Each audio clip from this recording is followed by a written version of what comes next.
First, let me say to this campus both thank you and congratulations for having the courage to step forward and go through the conversion process. It is a lot of work on the backs of a lot of people, but what it'll do is create a learning environment that I think is better in a handful of ways. Let me just list a couple of them.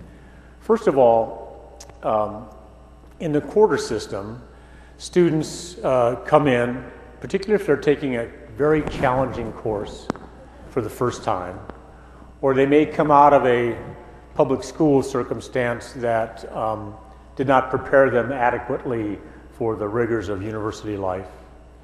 They get into that organic chemistry class or basic physics class or their basic history class and take that first hourly exam in week 2 or 3 of a 10-week quarter. And then it takes a week or so to get the feedback, and now you're at the 4th week and you go, oh my, I'm not doing as well as my parents think I should be doing. So now you're at week 4 and you say, I better go talk to the professor. So you go sign up for office hours, you get in week 5, you put together a set of ideas on how to the class, to go back and relearn the stuff you missed in the first 4 or 5 weeks while you're learning stuff in week 6, 7, and 8. Students who come to us who come from that circumstance, not because they don't have the intellect, but rather they've just not had the exposure to be prepared for these rigorous, end up getting a grade lower than they could if they had more time, or fail the class and go in failure cycle, which may ultimately affect their ability to stay in the university.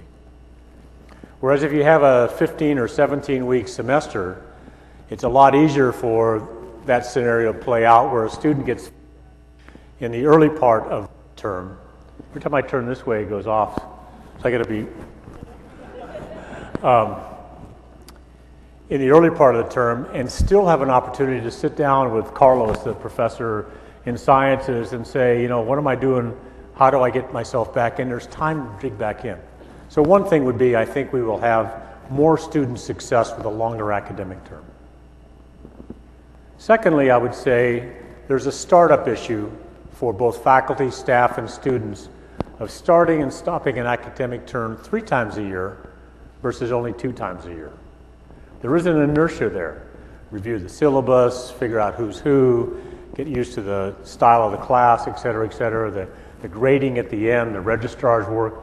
So I think we can lower some of the administrative requirements for a campus by going from 3 to 2 to comprise the academic year.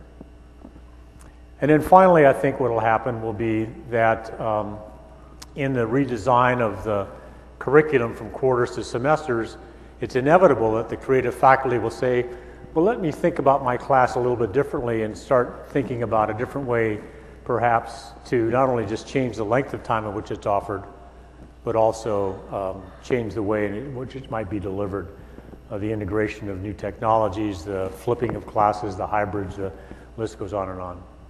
And finally, I would say there's a cost element for students in particular to buy course materials twice a year.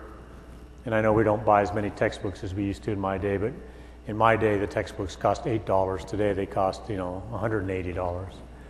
So whatever students have to buy by way of course materials to do that twice a year versus 3 times, nothing ticked me off more, both as a faculty member as well as a student, is when I bought a book or assigned a book and we're going to read chapters 1, 2, 3, and 7.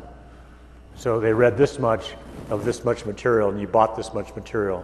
So I think the semester also then allows whatever course materials faculty think are relevant and important for our students, it's going to be less expensive.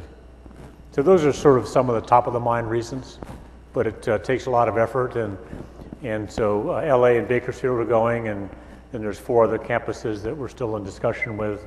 But I think the final thing I would say, can you imagine if we're all on semesters and not precisely the same academic year calendar, because there are regional differences that make sense, but roughly starting, in late August, roughly finishing in June. that then a LA student can take a drop-dead class from the professor at Humboldt in fisheries and wildlife because they're interested in environmental issues, and we use technology to bring classes from 22 other campuses of the CSU and make them relevant for a degree here. So we'd be able to sort of harness the power of 23 if we all had roughly the same length term. And I guess the final thing, I know this is a long answer, but it's important, is the articulation with community colleges that are predominantly semester. It makes a lot of sense for students who may be migrating to us at LA or concurrently enrolled in two places. There's some symmetry of the length of the academic term. So that's the big dream. It's a lot of work, and I'm proud of you for doing it.